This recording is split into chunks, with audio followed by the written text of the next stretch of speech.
A very good evening to all.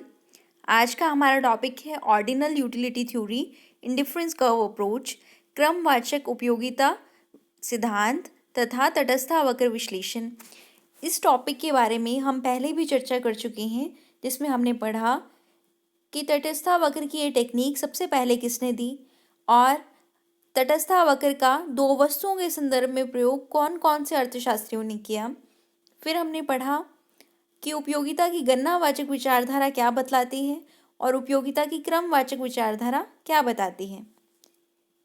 उसके बाद हमने मान्यताएं पढ़ी, जिसमें सकर्मकता की मान्यता, उपभोक्ता कम की तुलना में अधिक को पसंद करता है, प्रतिस्थापन की सीमांत दर क्या होती है, इसके बारे में जानकारी प्राप्त की। फिर हमने तटस्थावक्र किसे कहते हैं, इंग्लिश और हिंदी डेफिनेशन के बारे में पढ़ा विद एग्जाम्पल। एक एग्जाम्पल के तहत मैंने आपको समझाया था तटस्थावक्र के बारे में, पेन और पेंसिल का एग्जाम्पल दिया था।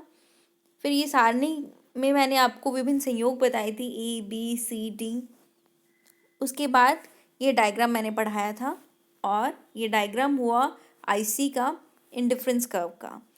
इतना मैंने आपको पिछले वीडियो में बताया है, पढ़ाया है। अब हम आगे चलेंगे, आगे बढ़ेंगे।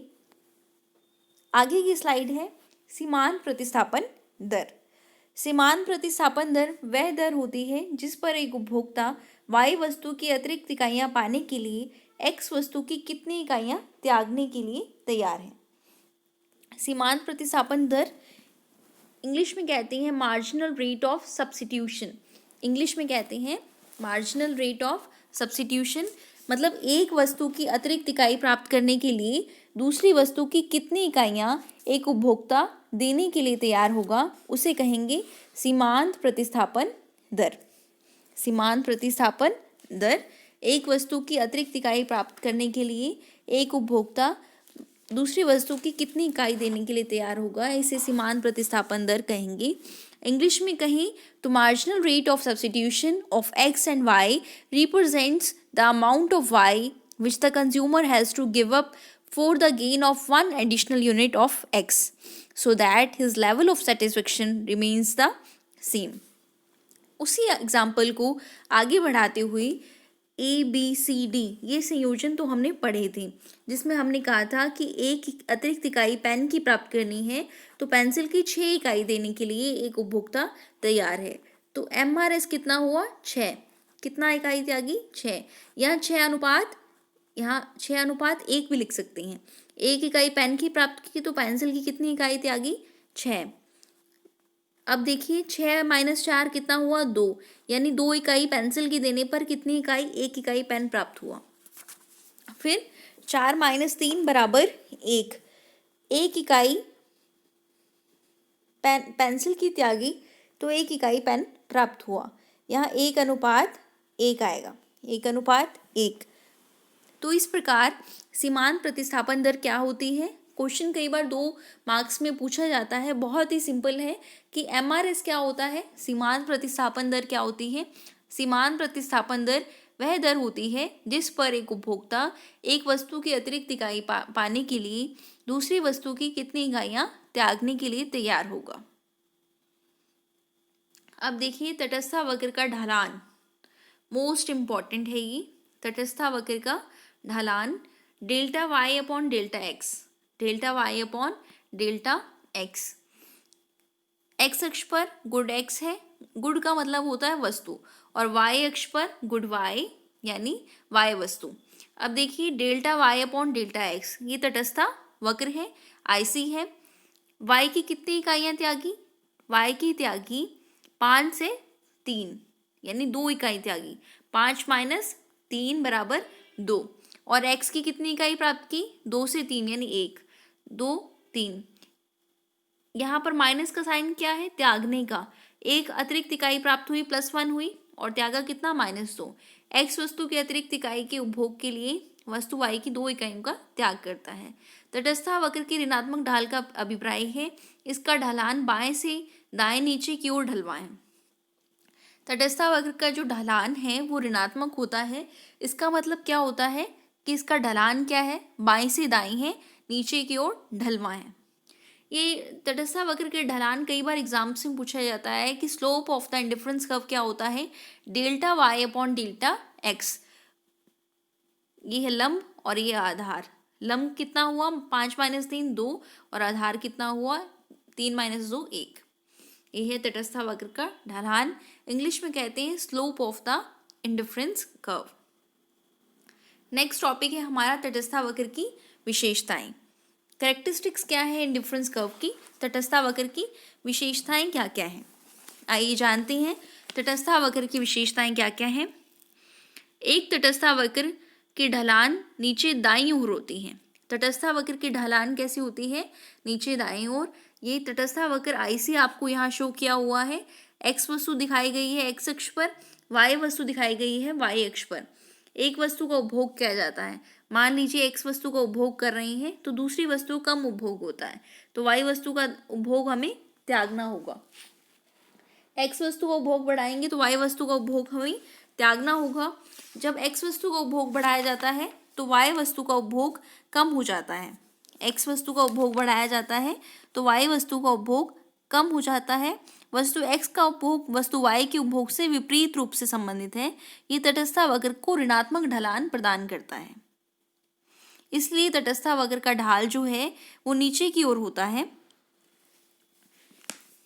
इसलिए तटस्था वक्र का ढलान नीचे की ओर होता है। एक्स की अधिक इकाई प्राप्त करेंगे तो वाई की इकाई त्यागनी होगी, इसलिए ढलान इस तरह होता है नीचे की ओर। दूसरा है, एक तटस्था वक्र हमेशा मूल के उत्तल होता है। मूल के उत्तल होता है या फिर उन्नतोदर होता है, या फिर क्या होता है उन्नतोदर होता है। ऐसा क्यों? क्योंकि जैसे जैसे हम नीचे की ओर आते जाते हैं प्रतिस्थापन दर घटती जाती है। जैसे आपको मैंने पिछले एक स्लाइड्स में बताया था प्रतिस्थापन दर के बारे में कि पहले 4:1, 2:1, 1:1। जैसे जैसे हम नीचे की ओर आते जाएंगे, एक वस्तु की अधिक मात्रा प्राप्त करने के लिए दूसरी वस्तु की कम मात्रा उपभोक्ता त्यागने के लिए तैयार होगा। पहले 4:1, फिर 2:1, फिर 1:1। इसका मतलब है कि वही एक पेंसिल प्राप्त करने के लिए, वही एक पेन प्राप्त करने के लिए अब कम पेंसिल देने के लिए एक उपभोक्ता तैयार होगा। इसलिए तटस्था वक्र हमेशा मूल के उत्तल होता है या उन्नतोदर होता है। दोनों एक ही बात है, मूल के उत्तल कहिए या उन्नतोदर कहिए, मीनिंग एक ही है। इसका कारण है प्रतिस्थापन दर घटती जाती है। क्या कारण है इसका? प्रतिस्थापन दर जो है वो घटती जाती है, इसलिए मूल के उन्नतोदर होता है। सीमांत प्रतिस्थापन दर के मूल्य के पहले ऋणात्मक चिन्ह लगाया जाता है। इसका भी मतलब यही होता है कि तटस्था वक्र का ढाल जो है वो नीचे की ओर होता है।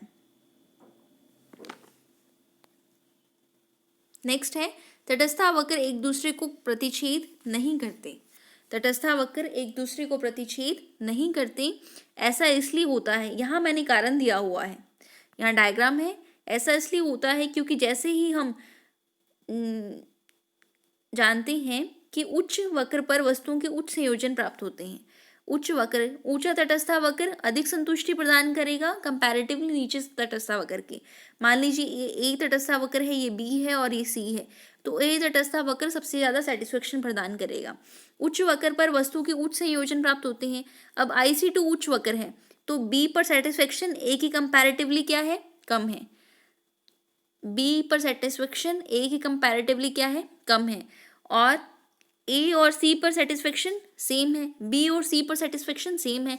बी और सी पर सेटिस्फेक्शन लेवल सेम क्यों है? क्योंकि एक तटस्था वक्र के सभी बिंदुओं पर समान संतुष्टि का स्तर प्राप्त होता है।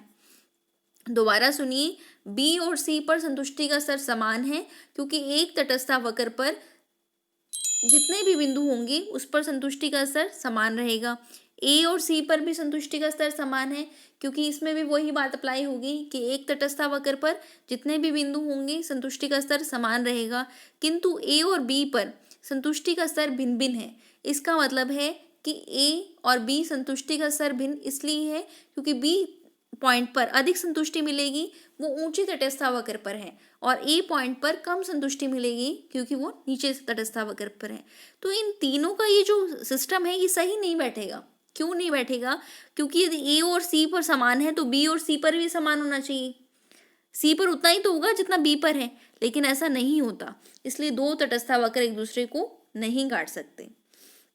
लेकिन यदि दो वक्र प्रतिच्छेद करेंगे तो इस स्थिति में दोनों वक्रों पर संतुष्टि स्तर समान स्तर की संतुष्टि होगी, जैसा असंभव है।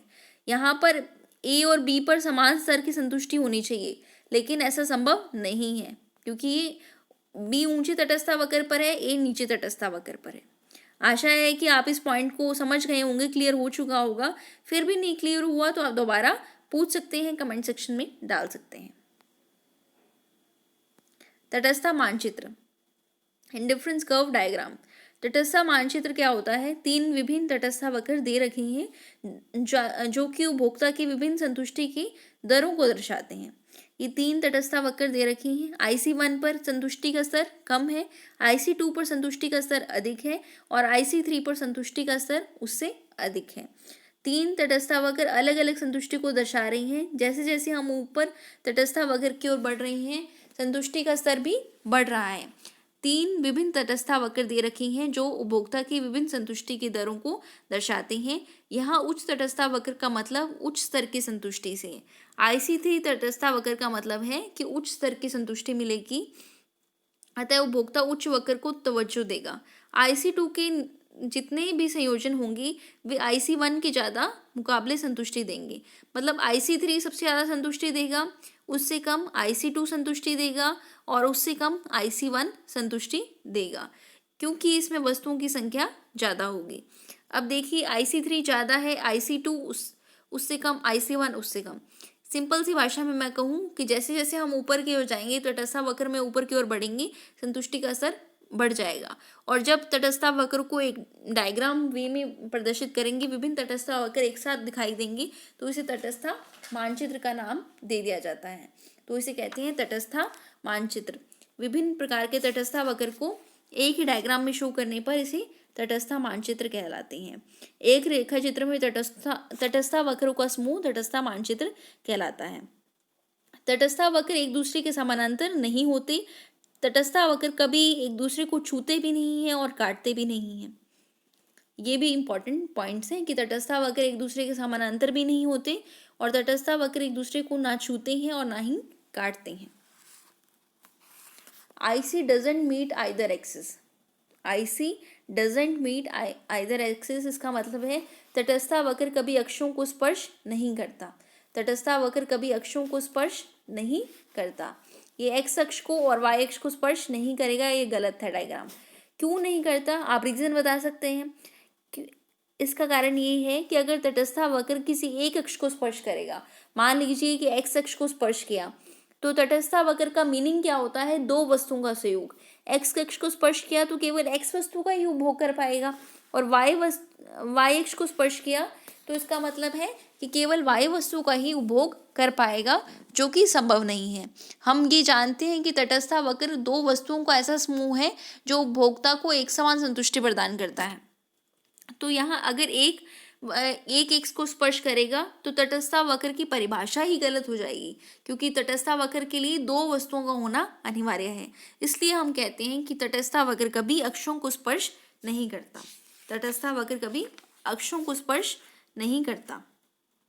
ये थी तटस्थ वक्र की विशेषताएं, जिसमें हमने पढ़ा कौन कौन सी विशेषताएं थी कि तटस्थ वक्र कभी अक्षों को स्पर्श नहीं करता।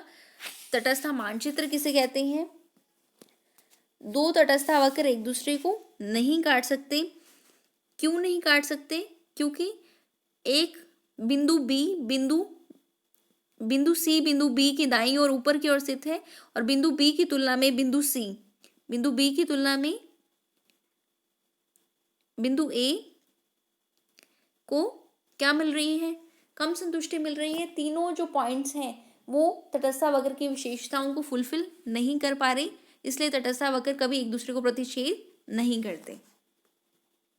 तटस्थ वक्र हमेशा मूल के उत्तल होता है। तटस्थ वक्र की ढलान नीचे दाईं ओर होती है। ये सब थी तटस्थ वक्र की विशेषताएं। आज का ये लेक्चर यहीं कंप्लीट हुआ। आशा है आप सभी इस लेक्चर से लाभान्वित हुए होंगे। हमने अब तक पढ़ा तटस्थ वक्र की विशेषताएं। नेक्स्ट आने वाले लेक्चर्स में हम पूर्ण प्रतिस्थापन, पूर्ण पूरक वस्तुओं के संदर्भ में तटस्थ वक्र और बजट रेखा क्या होता है, उपभोक्ता संतुलन क्या होता है, इस पर बात करेंगे।